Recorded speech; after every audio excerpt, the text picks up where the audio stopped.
नमस्कार, मेरा नाम शुभम चौहान और हमारी उपस्थिति अभी हॉस्पिटल चौक के निकट आजपा कार्यालय में है, जहां आप देख सकते हैं हमारे साथ आम जनता पार्टी राष्ट्रीय के राष्ट्रीय सचिव उमेश ठाकुर जी, तो वहीं साथ में प्रदेश सचिव मधुबाला देवी जी भी मौजूद हैं।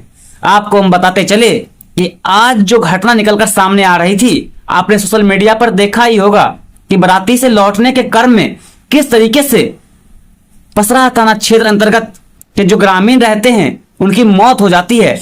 और वो मौत का कारण कुछ और नहीं बस बल्कि कहा जाए तो सीमेंट से लदी ट्रैक्टर और वो बाराती से लौट रहे फोर व्हीलर में जो टक्कर होती है, उस टक्कर में उनकी मौत होती है। जाने के बाद क्या कुछ इनके पास जानकारियां हैं, वो चीज हम इनसे जुड़ेंगे और जानने का प्रयास करेंगे कि क्या कुछ जानकारी अब तक निकल कर आ पाया है, क्या उन लोगों को सहायता मिल पाया है या नहीं। सबसे पहले सर, आपका खगड़िया दस्तक में बहुत बहुत स्वागत है। सर, सवाल आपसे यह है कि आज जो बाराती से लौटने के क्रम में पसराहा थाना क्षेत्र अंतर्गत जो वहां के रहने वाले लोग थे, उनके साथ जो ये घटना हुई है, उसको कैसे देखते हैं आप? सबसे पहले मैं आपको धन्यवाद देते हैं। आज जो घटना घटी है, जो है बड़ी दुखद घटना घटी है और सभी व्यक्ति जो मृतक थे वो 30 और 35 के आसपास और उसमें 4 बच्चे शामिल हैं। मैं कहना चाह रहा हूं कि आज कल की रात में बाराती से लौट रहे इनरदेव ठाकुर का लड़का सौरभ ठाकुर का शादी था और लगभग 3 साढ़े 3 बजे जब बाराती वहां से लौटा तो पसराहा चौक के आसपास, पसराहा थाना के आसपास जो भारी ट्रैक्टर में जो सीमेंट से लादा हुआ था, उधर से जो गाड़ी 4 व्हीलर आ रहा था, दोनों में टक्कर होने से घटना स्थल पर ही आयु समाज का 8 व्यक्ति का मृत्यु घटना स्थल पर ही हो जाता है, जिसमें लड़का की दोस्त, लड़का की परिवार, लड़का की भतीजा, लड़का की संबंधित सभी व्यक्ति आते हैं। आने के बाद जब मैं खगड़िया हॉस्पिटल हम जब पहुंचे तो देखे कि वो सभी लाश ट्रैक्टर पर लादा हुआ पिकअप पर आया। संवेदनाशील हम अपने साथी को बुलाए, जितने भी भारतीय नाई समाज के थे और हमारा आम जनता पार्टी के सभी साथी वहां पहुंचे। पहुंचने के क्रम में आनन फानन में हमने बहुत लोगों की फोन किया। मैं डीएम को फोन किया, एसडीओ से हम बात किए, इसके बाद हम डीडीसी से बात किए और दोनों अनुमंडल के पदाधिकारी, गोगड़ी अनुमंडल और खगड़िया अनुमंडल के पदाधिकारी को मैंने सूचना देने की काम किया। उसी क्रम में जो जनप्रतिनिधि है, जो हमारे सांसद एमपी साहब से हम बात किए, केसर जी से। दूसरा हमने सदर विधायक छत्रपति यादव से बात किए, पूर्व विधायक पूनम यादव से बात किए, पूर्व चेयरमैन हम कृष्णा यादव से बात किए। तमाम लोगों से बात करने के बाद एसडीओ साहब और हमारे डीडी साहब और हमारे जो डीएम साहब हैं, लगभग 12 बजे तक कोई नहीं पहुंचा।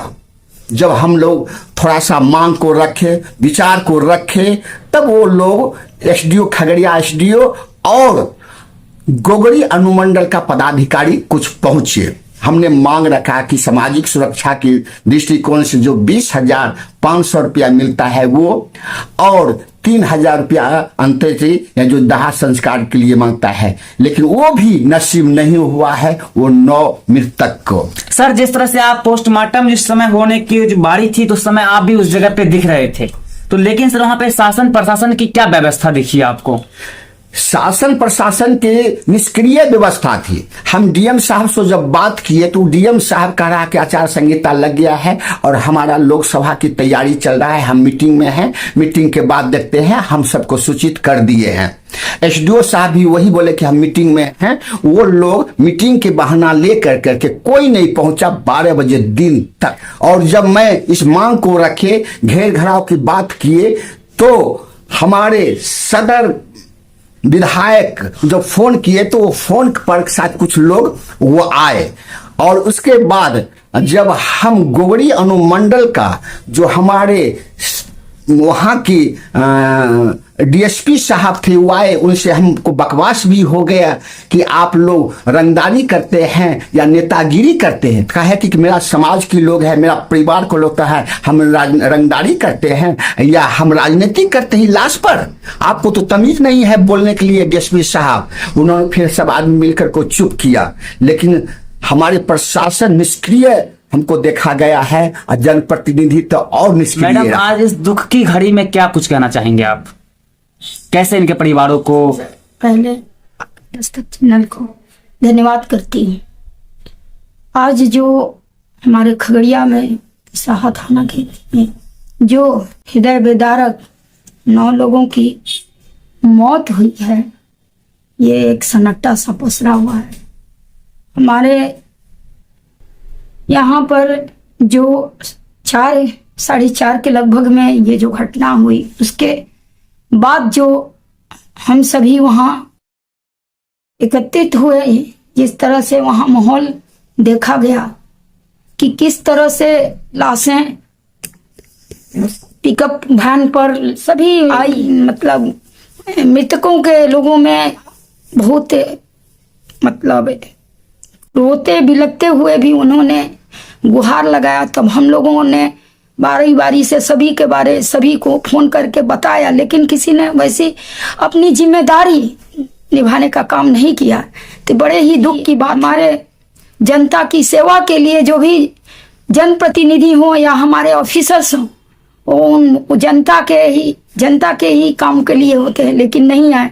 किसी ने कोई मीटिंग का बहाना किया, किसी ने कोई बाहर रहने का बहाना किया, लेकिन बहाना देखा जिस तरह से मैडम आज देखा जा रहा था कि काफी लोग जो वहाँ पे मौजूद थे परेशान थे, तो क्या क्या मांग है आप लोगों का इस चीज में? मांग है कि इन मतलब मृतकों के परिवार को, क्योंकि इतने एक परिवार से उतने सारे लोग, एक परिवार से 6-5 डेथ करना ही बड़ी बात है। 8 जैसा कि इन्होंने बताया, लेकिन उसके हिसाब से कम 20-20 लाख रुपया मिलनी चाहिए, ताकि वो जो उनसे जुड़े हुए जो परिवार के जिन पर जिम्मेदारियां थी और जिम्मेदारियों को जो उनके गार्जियन है निभा। मेरा नाम उमेश ठाकुर उर्फ गुड्डू ठाकुर, भारतीय नाई समाज के कार्यकारी जिला आप सदर अस्पताल में उपस्थित थे, क्या कुछ देखे और क्या कुछ जानकारी है आपके पास? सबसे पहले तो मैं आपके चैनल को धन्यवाद देता हूं। सदर अस्पताल में जैसे हमको सूचना मिला कि डेड बॉडी आया हुआ है, मैं गया और मुझे देखकर, डेड बॉडी को देखकर शॉट लग गया। शॉट इस तरह से लगा कि एक साथ 8 लाश हॉस्पिटल में था, पोस्टमार्टम के लिए पड़ा हुआ था।